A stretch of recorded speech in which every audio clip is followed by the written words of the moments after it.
आप सभी को जय मसीह की प्रेमी सलाम। एक बार फिर इस वीडियो के माध्यम से मैं आप तक बातचीत करना चाहता हूँ, परमेश्वर की कलाम को पहुँचाना चाहता हूँ। जितने भी जन इस रिकॉर्डिंग को सुनने जा रहे हैं, मैं आशा करता हूँ कि परमेश्वर आज के इस पवित्र वचन के द्वारा आप सभी से बातचीत करेंगे और अपनी महिमा के लिए आपको तैयार करने जा रहेंगे। आइए हम प्रार्थना करें। पिता, पुत्र और पवित्र आत्मा त्रिएक ईश्वर, जितने भी जन इस रिकॉर्डिंग वीडियो को सुनने जा रहे हैं, खुदावंत आपका रूह उनके जीवन में बातचीत करे और आपके स्वर्गधाम तक पहुंचने के लिए उन्हें तैयार कीजिए, उनकी मदद कीजिए। रूह पाक खुदा तेरे पवित्र कब्जे में लेके आते हैं। आमीन। भाइयों और बहनों, इन दिनों के अंदर हम एक साथ मिल नहीं सकते हैं। आप जानते हैं परिस्थिति ऐसी बनी हुई है जिसकी वजह से हम इकट्ठे नहीं हो सकते, इकट्ठे होकर के आराधना नहीं कर सकते हैं। प्रियो, यही बात प्रभु यीशु मसीह ने अपने पवित्र शास्त्र के अंदर बताई है कि वो दिन आने वाले हैं। कौन से दिन?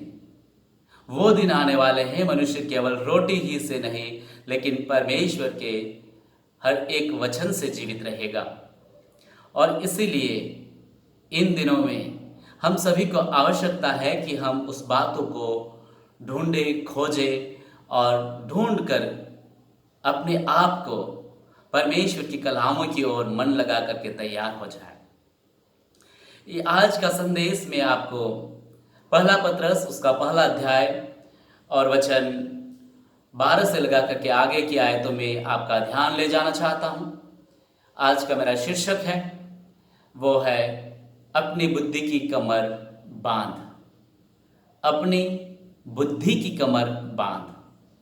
प्रियो, बहुत सारे भाई बहनें अपनी कमर को बांध करके वो टाइट होते हैं, अपनी कमर को बांधते हैं बेल्ट के माध्यम से या अलग अलग तरीके से बांध करके वो टाइट होते हैं अपने कपड़े पहनने के लिए, शरीर के रूप को कवर करने के लिए। प्रभु में मेरे प्रियो, आज का जो परमेश्वर का पवित्र वचन हमसे बातचीत कर रहा है, वह शरीर के साथ साथ आत्मा के रूप का भी कवर करना चाहता है। आपकी आत्मा का भी वो ख्याल रखता है। और इसीलिए पत्रस अपनी पत्री में स्पष्ट रूप से उन मसीह भाई और बहनों से कहता है कि जो अपने परिवारों में अलग अलग हो चुके हैं, तितर बितर हो चुके हैं, मसीह का प्रेम नहीं है, आपस में प्रेम नहीं है, भाइयों में प्रेम नहीं है, भाई भाई में, माता पिता में, काका काकी के अंदर जरा प्रेम नहीं है, एक दूसरे की बुराइयां जितनी बढ़ चुकी है। और इसीलिए प्रेरित पत्रस अपनी पत्री में बताता है, अपनी बुद्धि की कमर बांध कर तैयार हो जा। अपनी बुद्धि की कमर बांध करके प्रियो तैयार होने की आज आवश्यकता है। उनकी आवश्यकता है जो मसीह पर विश्वास करते हैं। आज बहुत सारे मसीह का नाम तो लेते हैं लेकिन उन्होंने अभी तक अपनी बुद्धि की कमर नहीं बांधी है और वहां तक पहुंचे ही नहीं कि बुद्धि की कमर बांधने की आवश्यकता क्या है। जी, इसलिए आवश्यकता है कि उस सुसमाचार को सुनने के लिए स्वर्गदूत भी तरसते हैं जो हमें मिला है। क्या आपने कभी विचारा कि स्वर्गदूत उनको सुनने के लिए तरसते हैं? जी, पहला पत्रस उसका पहला अध्याय वचन 12 को हम देखेंगे। यहाँ पे इस तरीके से बताया है, जिनका सुसमाचार अब तुम्हें उनके द्वारा मिला, जिन्होंने पवित्र आत्मा के द्वारा जो स्वर्ग से भेजा गया तुम्हारे सुसमाचार सुनाया। और इन बातों को स्वर्गदूत भी ध्यान से देखने की लालसा रखते हैं। स्वर्गदूत भी उन्हें देखने की लालसा रखते हैं। वो सुसमाचार हमें मिला है। इसीलिए पत्रस अपनी पत्री में बताता है कि अपनी बुद्धि की कमर बांध कर सचेत रहो और उस अनुग्रह की पूरी आशा रखो जो यीशु मसीह के प्रकट होने के समय तुम्हें मिलने वाला है। यीशु मसीह के प्रकट होने के समय हमें मिलने वाला है अपने प्रियो। और इसीलिए हमें आवश्यकता है कि हम अपनी अपनी बुद्धि की कमर कसकर बांधें और परमेश्वर की कलाओं की ओर अपने मनों को लगाएं, अपने विचारों को लगाएं। और लगा करके हम तैयार हैं। पहली बात हम देखेंगे वो ये है, अपनी पुरानी अभिलाषाओं के सदृश न बनो। अपनी पुरानी अभिलाषाओं के सदृश न बनो। बहुत सारे मेरे भाई और मेरी बहनें मसीह तो कहलाते हैं, लेकिन अपनी पुरानी अभिलाषाओं के गट्ठर को आज भी बांध करके रखा है। अपनी पुरानी अभिलाषाएं, अपनी पुरानी आदतें, अपने पुराने काम, अपना पुराना स्वभाव, अपनी पुरानी बोली आज तक नहीं छोड़ा है। उसी में अपने जीवन को जीना चाहते हैं, उसी में अपने जीवन को बढ़ाना चाहते हैं, और जिसकी वजह से उनका जीवन आज भी इस दुख में भरा हुआ है, संकट में पड़ा हुआ है, तकलीफों में पड़ा हुआ है, परेशानियों में पड़ा हुआ है, बोझ से दबे दबे जा रहे हैं। क्या आपने कभी सोचा कि हम इस तरीके से क्यों जा रहे हैं? प्रियो, बहुत सारी बार लोग इस तरीके से इसलिए जाते हैं कि अपनी पुरानी आदतों को वो छोड़ना नहीं चाहते हैं। कई सारे लोग पुरानी बातों को बांध करके एक धन और संपत्ति के समान रखे जा रहे हैं, और जिसकी वजह से जो पुरानी आदतें हैं, पुरानी बातें हैं, वो उन्हें उन्नति नहीं लेकिन पीछे खींच करके ले जाती है, उनके आत्मिक जीवन को कमजोर बनाती है, उनको तकलीफों बनाती है। एज एग्जाम्पल के तौर पे मैं आपको एक बात बताता हूं। जिनके शरीर के अंदर एक छोटा सा अगर कांटा लग जाता है पांव के अंदर, और उस कांटे को समय रहते हुए अगर न निकाला दिया जाए तो क्या होता है? वह कांटा अंदर के अंदर पक जाता है पांव के अंदर, और पकने के बाद में उस जगह की त्वचा को इतना टाइट कर देता है, और उसके बाद में आप उस कांटे को निकाल भी देते हो, फिर भी आपको दर्द जो बन जाता है उस स्थान पे वो निकल नहीं पाता है। जी प्रियो, इसी तरीके से आपकी पुरानी अभिलाषाएं, आपकी पुरानी जो बातें हैं जिनको आप नहीं छोड़ोगे तो आपको वैसे ही दर्द देती रहेगी, आपको सताती रहेगी, आपको आगे नहीं बढ़ने देगी। इसलिए आवश्यकता है कि अपनी पुरानी अभिलाषाओं के सदृश न बनो, लेकिन इन पुरानी अभिलाषाओं को अपने शरीरों के ऊपर, अपने मन के ऊपर राज्य न करने दें। उन्हें यीशु के लहू से हमारे जीवन के अंदर से निकाल करके फेंक दें। कई बार आप सोचते होंगे कि मैं कैसे निकालूं, ये पुरानी बातें मेरे जीवन के अंदर बसी, उसको मैं कैसे छोड़ूं? जी, उसको छोड़ने के लिए यीशु मसीह ने आपको अधिकार दिया है। यीशु का जो पवित्र लहू है, उस लहू को अपने शरीर के ऊपर, अपने मन के ऊपर उसको उंडेल दीजिए, और वो अभिलाषाएं आपके शरीर से भाग निकलेगी। दूसरी बात हम देख रहे हैं वो है, अपने सारे चाल चलन में पवित्र बनो। अपने सारे चाल चलन में पवित्र बनो। भाइयों और बहनों, कई बार हम पवित्र बनते हैं सिर्फ रविवार के दिन, अच्छे कपड़े पहन करके, अच्छे बाल बना करके, अच्छे अपने आप को संवार करके जब चर्च जाते हैं हम अच्छे से पवित्र बन जाते हैं। लेकिन जैसे ही घर पे लौटते हैं हम वापस वही पुराने आदतों को पकड़ लेते हैं, पुराने भाव को पकड़ लेते हैं, पुरानी कामों को पकड़ लेते हैं। और इसीलिए पतरस इस बात को समझ करके कहता है कि अपने सारे चाल चलन में पवित्र बनो। घर के अंदर, घर की कोठरी के अंदर, खेतीबाड़ी के अंदर, कामकाज के अंदर, जहां कहीं भी तुम बैठे हो, अपने संपूर्ण चाल चलन में पवित्र बनो। क्यों पवित्र बनने की आवश्यकता है? इसलिए पवित्र बनने की आवश्यकता है कि अपना उद्धारकर्ता यीशु मसीह, जिसकी हम उपासना करते हैं, जिसकी हम आराधना करते हैं, वो सच्चा है और वो पवित्र है, और जिसका नाम हम लेकर के अपने होठों से कहते हैं कि हे प्रभु, हे मसीह, तू मेरा खुदा है। अगर उसको हम पुकारते हैं, वो पवित्र है, तो उसके संतानों को, उसके बेटे और बेटियों को भी आज पवित्र बनने की आवश्यकता है। अपने चाल चलन के अंदर, अपने व्यवहार के अंदर, अपनी आदतों के अंदर, अपने कामों के अंदर, अपने रूप के अंदर। प्रभु मेरे प्रियो, आप जितने भी जन सुन रहे हैं, इस बात के ऊपर अपने अपने जीवन के बारे में जरा विचार तो कीजिए। क्या आप अपने अपने चरित्र के अंदर पवित्र हैं या नहीं? परमेश्वर का कलाम बताता है कि अपने अपने चाल चलन में पवित्र बनो। अपने अपने चाल चलन के अंदर अपन चलते हैं, अपन बोलते हैं, अपन विचारते हैं, अपन कामकाज करते हैं, क्या उन कामों के अंदर हम पवित्र हैं या नहीं? इन बातों को समझ करके पतरस उन मसीही भाई बहनों से आग्रह करता है, निवेदन करता है कि हे मेरे मसीही भाइयों और बहनों, अभी समय है, इसलिए आप अपने अपने चाल चलन में पवित्र बनो।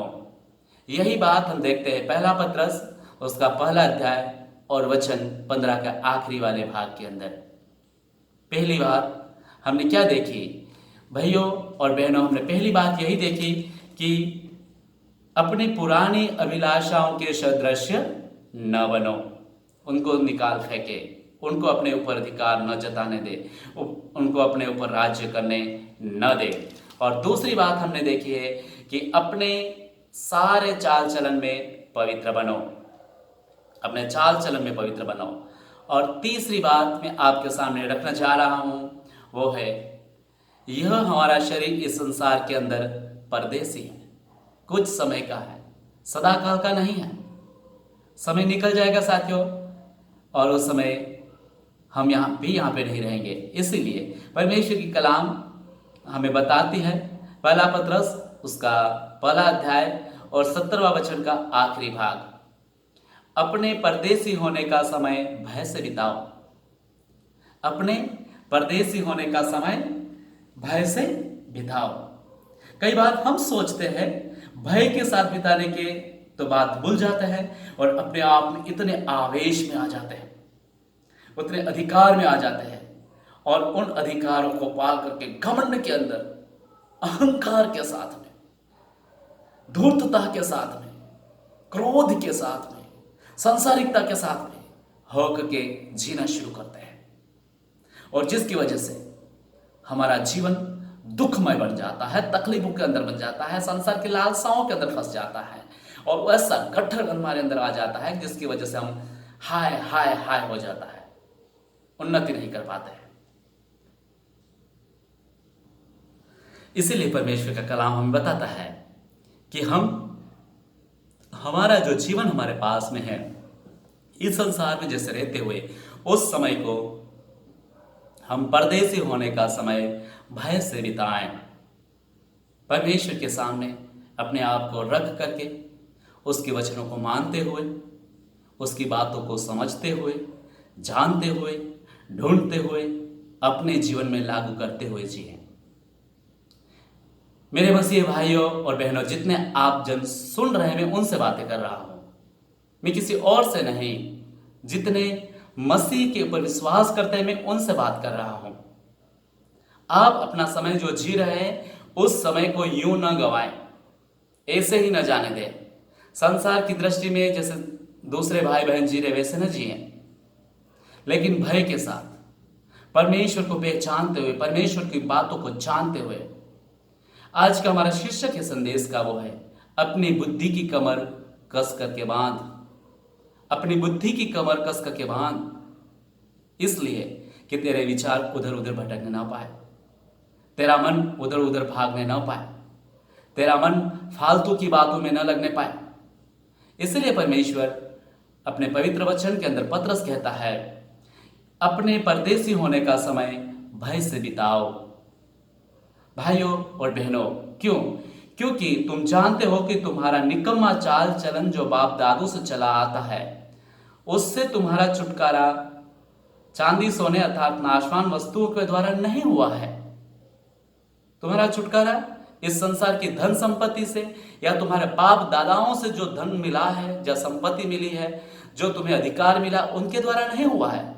लेकिन तुम्हारा छुटकारा केवल और केवल निर्दोष और निष्कलंक मेमने अर्थात मसीह के बहुमूल्य लहू के द्वारा हुआ है। मसीह यीशु के बहुमूल्य लहू के द्वारा आपका उद्धार हुआ, आपका छुटकारा हुआ है। उस लहू को आप पहचाने, उस लहू के मूल्य को जाने, उस लहू की कीमत को पहचाने। जब ये यीशु मसीह कलवारी की क्रूस के ऊपर रह करके, कोड़े खा करके, अपने सीने के अंदर भाला खा करके अपना जो खून बहाया, जो अपना जीवन दिया, और जिसके द्वारा आपका और मेरा छुटकारा हुआ है, न कि हमारे बाप दादाओं की संपत्ति के द्वारा, न कि हमारे बाप दादाओं के पीढ़ियों के द्वारा। हमें केवल उद्धार मिला है वो यीशु के पवित्र लहू के द्वारा। और इसीलिए पतरस कहता है कि अपने परदेसी होने का समय भय से बिताओ। यह तीसरी बात हमने देखी है। पहली बात हमने क्या देखी थी साथियों, एक बार फिर से मैं आपके सामने रिपीट करना चाहता हूं, पुरानी अभिलाषाओं के सदृश्य न बनो। दूसरी बात हमने देखी है, अपने सारे चाल चलन में पवित्र बनो। और तीसरी बात हमने देखी है, अपने परदेसी होने का समय भय से बिताओ। और चौथी बात मैं आपके सामने रखने जा रहा हूं, वो है तुम्हारा विश्वास और आशा परमेश्वर पर हो। तुम्हारा विश्वास और आशा परमेश्वर पर हो। आज बहुत सारा लोगों का विश्वास अपने पड़ोसियों के ऊपर होता है, अपने धन संपत्ति के ऊपर होता है, अपने साथियों के ऊपर होता है, अपने बच्चों के ऊपर होता है। लेकिन क्या यह विश्वास हमारा उद्धार करा पाएगा? नहीं। हमने देखा है कि हमारा छुटकारा मेमने के पवित्र लहू के द्वारा हुआ है, यीशु के पवित्र लहू के द्वारा हुआ है। इन दिनों में बहुत सारे मेरे मसीही भाई और बहन चमत्कार के पीछे भागे जा रहे हैं, चंगाइयों के पीछे भागे जा रहे हैं। बहुत सारे लोग तो वो वहां पे ऐसी भविष्यवाणी होती है, वहां ऐसी चंगाई मिल रही है, और क्या दे रहा है, वो क्या दे रहा है, वो कैसे दे रहा है। लोग आंख बंद करके चले जाते हैं वहां पे ढूंढने के लिए, पाने के लिए। और बहुत सारे मेरे मसीही भाई बहन एक परंपरावादी बन गए हैं, परंपरा में घिर करके बन गए हैं। वो बताते हैं हमारी मंडली तो सर्वोपरि मंडली है, हम तो बहुत पुराने मंडली वाले हैं, हम बहुत पुराने विश्वासी हैं। साथियों, इस घमंड में न रहे, इस अहंकार के अंदर न रहे। न जो चमत्कार के पीछे भाग रहे वो चमत्कार आपको बचाएगा, न ही आपकी परंपरा आपको बचाएगी। अगर आपको बचना है तो केवल आपको परमेश्वर के ऊपर विश्वास रखना पड़ेगा और आपकी आशा जीवते परमेश्वर पर लगानी होगी। यही बात पतरस इस बात को मसीह मेरे भाइयों और बहनों से बताता है। 21वें वचन के आखिरी भाग में वो बताता है कि तुम्हारा विश्वास और आशा परमेश्वर पर हो। तुम्हारा विश्वास और आशा जीवते परमेश्वर पर हो। क्यों? क्योंकि हम देखते हैं लूका रचित सुसमाचार उसका 24वां अध्याय और वचन 21-13 से आगे की आयतों के अंदर हम देखते हैं कि यीशु मसीह इमायूस के रास्ते चल करके जाता है और क्योपोलोस नामक एक शिष्य और एक दूसरा शिष्य है, उनसे बातचीत करता है। वो कहता है कि तुम किसके बारे में बात कर रहे हो? वो नहीं जानते, लेकिन वही यीशु मसीह जो मुर्दों में से जिंदा हो चुका है, वो जिंदा है, वही यीशु आपसे और मुझसे बात कर रहा है। आज उस बात को हमें याद दिलाना चाहता है कि वो जिंदा, अनंत का राजा, शांति का श्रोता जिंदा है, वो जीवित है। और वो परमेश्वर हमसे आग्रह कर रहा है कि आपका विश्वास और आशा परमेश्वर पर रखें, परमेश्वर पर रखें मेरे भाइयों और बहनों। अगर हम किसी और के ऊपर रख रहे हैं तो हम दुनिया के अंदर ही रह जाएंगे, भटक जाएंगे। अगर स्वर्ग धाम तक जाना है तो इस जीवित परमेश्वर के कलाम के साथ लिपटने की आवश्यकता है, उसके साथ बने रहने की आवश्यकता है। और जब बने रहोगे तो आपका विश्वास और आशा परमेश्वर पर रहेगी। और पांचवी बात मैं आपके सामने रखना चाह रहा हूं, वो है तन मन लगाकर एक दूसरे से अधिक प्रेम रखो। तन मन लगा करके एक दूसरे से अधिक प्रेम रखो। इन दिनों के अंदर प्रेम घूम गया है, खो गया है। प्रेम नाम की वस्तु नहीं रही है। प्रेम नाम का बहुत दिखावापन होता है। जब सामने कोई आमने सामने मिल जाता है तो बहुत बड़ी बड़ी बातें करते हैं, बड़े गले मिल जाते हैं, बड़े हाव भाव दिखाते हैं। लेकिन जैसे ही चले जाते हैं उनके पीछे छुरी और जो भी मिला उतनी, जितने दिल के अंदर बुराइयां भरी है उतनी गिन गिन करके निकाल देते हैं। इतनी बुराइयां करते हैं कि पूछो ही मत। क्या यही हमारा एक दूसरे के प्रति प्रेम है? क्या यही से ये प्रेम को हमने मसीह से सीखा है? क्या यही प्रेम हमें जीवन के मार्ग में बढ़ा रहा है? मेरे मसीही भाइयों और बहनों और सेवकों, आपसे मैं बात कर रहा हूं। आप कौन से प्रेम के अंदर इन दिनों में बढ़ रहे हो? आपके परिवार के अंदर, आपके काका बाबा के अंदर, बहनों भाइयों के अंदर, क्या प्रेम के अंदर बने हुए? बहुत सारे इस तरीके गट्ठर को बांध करके रखा है कि जब तक जिएंगे तब तक उनसे बातचीत नहीं करेंगे, उनको क्षमा नहीं करेंगे, उनको माफ नहीं करेंगे, और इतनी पुरानी बातों को भर करके इस दिल के अंदर थमा रखा है कि वही अंदर का अंदर सड़े जा रहा है, सड़े जा रहा है, सड़े जा रहा है। और जो अधिक समय तक जो सड़ता है ना, वो कैसा होता है? बड़ी दुर्गंध आती है, बड़ी दुर्गंध आती है। और उस दुर्गंध को आप जैसे सूंघते हो, सूंघ तो पाते ही नहीं, लेकिन आसपास में खड़े भी नहीं रह सकते हो। इसीलिए प्रेरित पतरस इस बात को याद दिलाता है कि तुम एक दूसरे से अधिक प्रेम रखो, एक दूसरे से प्रेम रखो, जिसकी वजह से कोई भी सड़ाहट आपके अंदर राज्य न करने पाए, कोई भी ऐसी गंदी बात आपके ऊपर अधिकार जमा करके बैठने ना पाए। भाइयों और बहनों, आज हमने परमेश्वर के पवित्र वचन को सुना है। इस वचन को हल्के में न लें, उस बातों को मानते हुए, समझते हुए अपने जीवन के अंदर स्थान दे, अपने जीवन के अंदर लागू करे, अपने मन के अंदर जगह दे। इसीलिए प्रेरित पतरस अपने वचन के अंदर बताता है, अपनी बुद्धि की कमर कस करके बांध, अपनी बुद्धि की कमर कस करके बांध।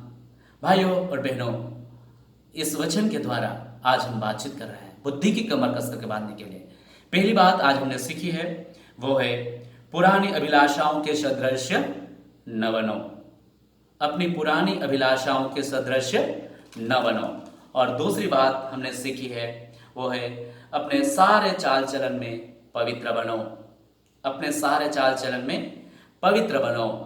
तीसरी बात हमने सीखी है, वो अपने परदेसी होने का समय भय से बिताओ। चौथी बात, तुम्हारा विश्वास और आशा परमेश्वर पर हो, तुम्हारा विश्वास और आशा परमेश्वर पर हो। और पांचवी और अंतिम बात हमने सीखी है, वो तन मन लगाकर एक दूसरे से अधिक प्रेम रखें। तन मन लगा करके हम एक दूसरे से अधिक प्रेम रखें। क्यों? क्योंकि यीशु ने जगत से ऐसा प्रेम किया कि अपना एकलौता पुत्र इस संसार के लिए दे दिया कि जो कोई उस पर विश्वास रखे वह नष्ट न हो परंतु अनंत जीवन पाए।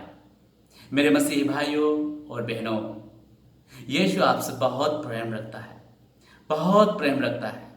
इसीलिए आप पुरानी बातों के अंदर न चले, पुराने अभिलाषाओं के अंदर न जाए, पुराने चाल चलन के अंदर न जाए, पुरानी आदतों के अंदर जीवन न बिताए, इस संसार के सदृश न बने। क्योंकि आपका और मेरा मसीह जो हमें बुलाने वाला है वो शुद्ध है, पवित्र है और निष्कलंक है, और वो चाहता है कि हम एक दूसरे से अधिक प्रेम रखें। मेरे भाइयों और बहनों, आइए इस समय हम प्रार्थना करेंगे। अगर आपको किसी को लगता है कि किसी बातों के अंदर आप उलझनों में फंसे हुए, मुश्किलों में फंसे हुए, संकटों में फंसे हुए, तो आज आपको यीशु का पवित्र लहू आपको छुएगा और छुटकारा देगा। रूह पाक खुदा, पिता और पुत्र और पवित्र आत्मा, जितने भी जन इस रिकॉर्डिंग को सुन रहे हैं उनके ऊपर इसी वक्त आसमानी बात, तेरा पवित्र रूह का कब्जा होने दीजिए, तेरा पवित्र रूह का कब्जा होने दीजिए।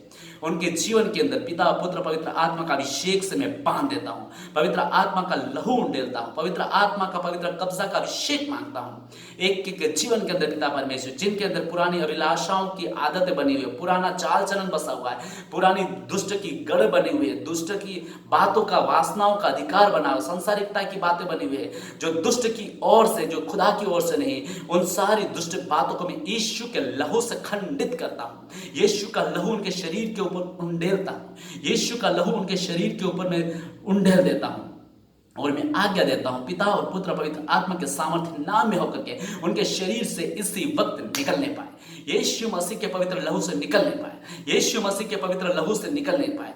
पुरानी अभिलाषाओं की बातें, पुरानी अभिलाषाओं की आदतें, पुराने अभिलाषाओं की दुष्ट के जो गुण जो यीशु की ओर से नहीं है, जो इस संसार की ओर से आए हैं, जो संसार की दुष्टता ने उनके ऊपर अधिकार किया है, उन अधिकारों को यीशु के लहू से मैं नष्ट कर डालता हूं, यीशु के लहू से मैं नष्ट करता हूं। आमीन, हालेलुया।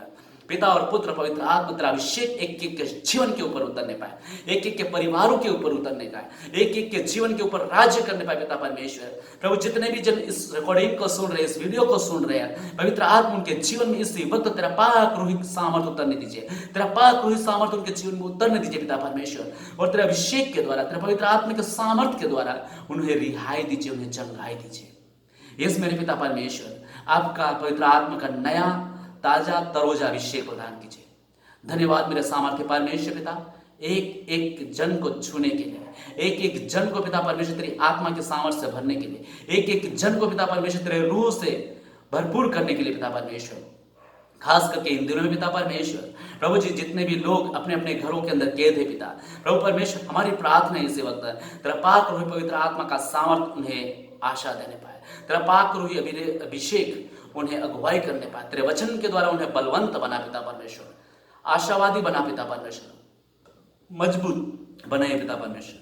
रूह पाक खुदा के सामर्थ्य से मैं उनके शरीर के ऊपर अभिषेक मांगता हूं, अभिषेक मांगता हूं, अभिषेक मांगता हूं, अभिषेक मांगता हूं। तमाम प्रकार की दुष्ट के गुण, आकाश के और पृथ्वी के और पाताल के, जादू टोना को, तंत्र मंत्र को, वीर विद्याओं के एक एक को यीशु के लहू से मैं खंडित करता हूं पिता परमेश्वर।